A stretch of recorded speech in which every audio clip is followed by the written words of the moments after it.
Saudari-saudaraku terkasih dalam Tuhan Yesus Kristus, selamat pagi dan berkah dalam. Kita berjumpa kembali dalam renungan harian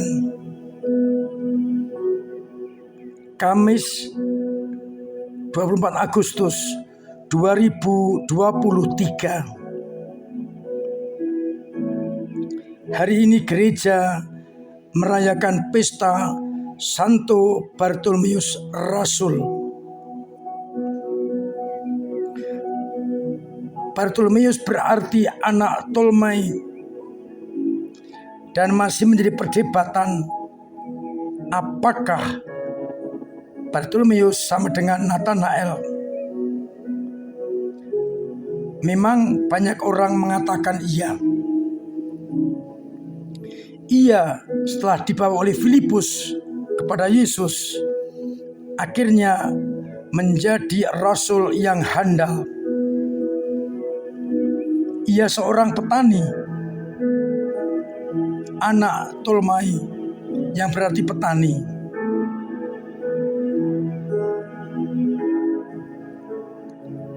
Ia jujur, polos, namun menerima kepercayaan yang benar.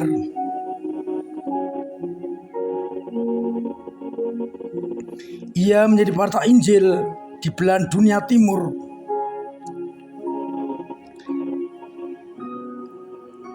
Dikatakan oleh Hieronymus, ia mewartakan sampai orang-orang India.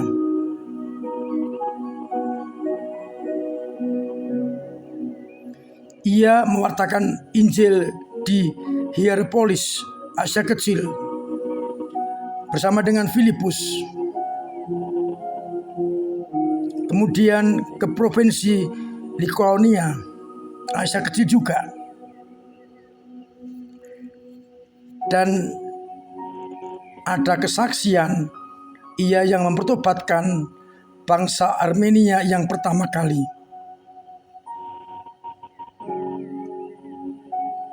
Hingga akhirnya wafat di sana. Kita bersyukur atas orang kudus ini dan mohon rahmat Tuhan agar semangat yang sama menjadi semangat kita. Bacaan pertama Ekaristi hari ini berbicara mengenai bagaimana nama ke-12 Rasul Anak Domba tertulis pada 12 batu dasar, dan juga di pintu-pintu gerbang. Ini menunjukkan bangunan dibangun atas dasar para rasul. Sedangkan pada bacaan Injil, kita melihat bagaimana Filipus yang bertemu dengan Nathanael akhirnya mengajak bertemu dengan Yesus. Meskipun Nathanael awalnya mengatakan, mungkinkah sesuatu yang baik datang dari Nazaret? Dan itu dipuji Yesus. Inilah orang Israel sejati. Tidak ada kepalsuan di dalamnya. Dan kemudian menceritakan bagaimana orang-orang yang percaya akan melihat hal-hal yang lebih besar. Malaikat-malaikat Allah turun naik kepada anak manusia. Saudari-saudariku terkasih dalam Kristus,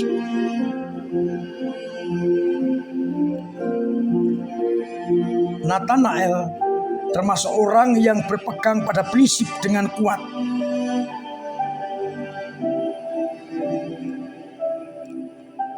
Dan kelebihan Nathanael adalah ketika melihat bahwa ada yang lebih benar, ia melepaskan pegangannya itu dan kemudian memegang yang lain yang lebih benar, terbuka pada perubahan yang benar.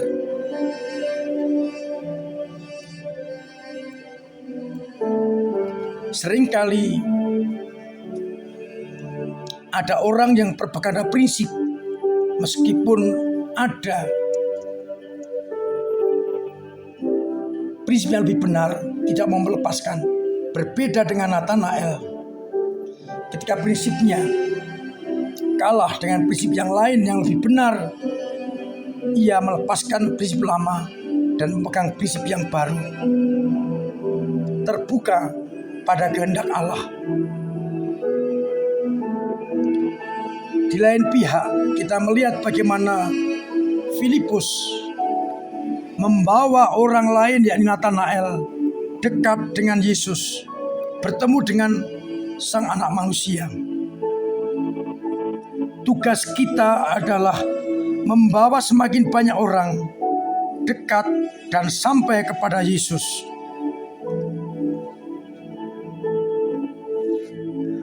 Kebenaran salah satunya dapat kita peroleh lewat para rasul yang menjadi dasar dari gereja kita.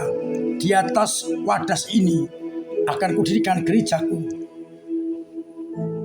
Itu berarti iman para rasul menjadi iman kita. Kalau kita berpegang pada prinsip itu, maka kita harus berani melepaskan prinsip yang lain yang tidak membawa keselamatan. Oleh karena itu, kita belajar 3 hal dari bacaan hari ini. Yang pertama, kita harus setia kepada komitmen, prinsip.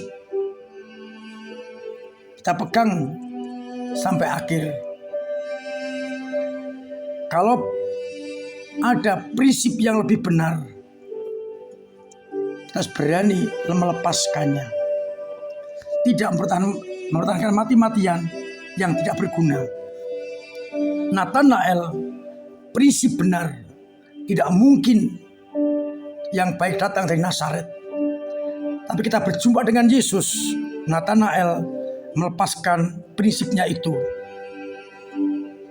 dan berpegang pada Yesus, Sang Anak Manusia yang dikatakan oleh Musa sebagai Mesias. Keterbukaan hati akan karya Allah menjadi penting dan bukan hanya berpegang kaku pada pegangan sendiri. Yang kedua, seperti Filipus membawa Nathanael kepada Yesus, kita mau diminta untuk membawa orang kepada Yesus, atau dengan kata lain, perkenalkan Yesus kepada dunia, sehingga kita akan semakin mampu untuk hidup lebih terbuka kepada orang lain dan juga membawa orang lain kepada Sang Mesias. Membawa orang kepada Mesias berbagai cara, sehingga kita diharapkan untuk setia. Dan yang ketiga, iman kita hendaknya didasarkan atas iman para rasul yang menjadi generasi pertama setelah Yesus Kristus, yang boleh dijamin keaslian imannya bukan dengan iman yang lain, tapi iman akan Yesus Kristus yang diwariskan lewat para rasul. Semoga dengan 3 hal ini kita semakin mampu menjadi anak-anak Allah yang baik. Semoga akhirnya banyak orang sungguh mengikuti Kristus. Tuhan memberkati kita sekalian. Amin. Marilah berdoa. Bapa yang penuh kasih, kami bersyukur karena Engkau memberikan kepada kami Bartolomeus atau Nathanael iman yang tangguh, keterbukaan hati untuk meninggalkan manusia lama menuju manusia baru. Kuatkan kami agar kami semakin mampu untuk setia dalam iman kami, iman yang dasarkan atas iman para rasul. Bantulah umat-Mu yang sakit dengan kesembuhan. Mereka yang punya beban berat, Engkau ringankan. Mereka yang secara ekonomi, Engkau bantu, sehingga mereka mengalami kasih setia-Mu. Dan semoga kami mampu untuk membawa banyak orang semakin dekat dengan Engkau sendiri. Dan semoga kami juga mampu mengubah hati menuju kepada Engkau, mengubah pola pikir lama kepada pola pikir yang baru, sehingga kami pun layak menjadi anak-anak-Mu. Untuk itu ya Bapa, bantu sertai kami dengan berkat-Mu sendiri, Bapa dan Putra dan Roh Kudus. Amin. Saudari-saudariku terkasih, tetap saya ingatkan, saya himbau, setengah saya wajibkan untuk mematuhi protokol kesehatan, mengingat ada kemunculan varian baru virus corona, agar kita tetap terbebas dari penyakit itu. Semoga dengan demikian kita juga membantu orang lain sehat kalau kita sehat. Maka kita patuhi protokol kesehatan dengan sebaik-baiknya, agar akhirnya kita, keluarga kita, komunitas kita terbebas dari semua penyakit. Saya masih mengundang panjenengan untuk ambil bagian dalam lomba-lomba dan pertandingan menyambut ulang tahun paroki kita. Yang sudah berjalan adalah bulu tangkis setiap malam. Mari datang untuk menjadi supporter yang baik, memeriahkan pertandingan itu. Minggu depan dan minggu berikutnya lomba-lomba akan digelar. Maka saya undang untuk ambil bagian dalam karya itu. Lomba-lomba yang memeriahkan ulang tahun paroki kita.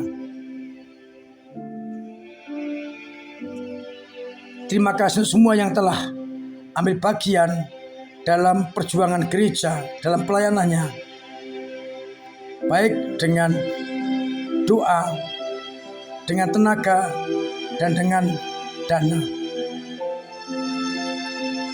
Kita semua tahu pelayanan kita memerlukan dana yang besar, maka kita tetap masih membutuhkan kebaikan panjenengan semua.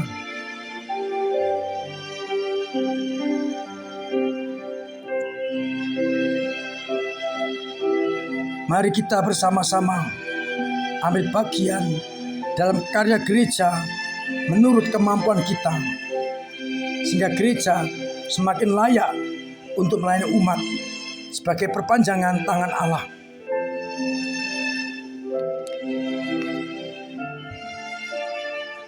Semoga akhirnya paroki kita sungguh mampu menjadi teman, sahabat bagi banyak orang.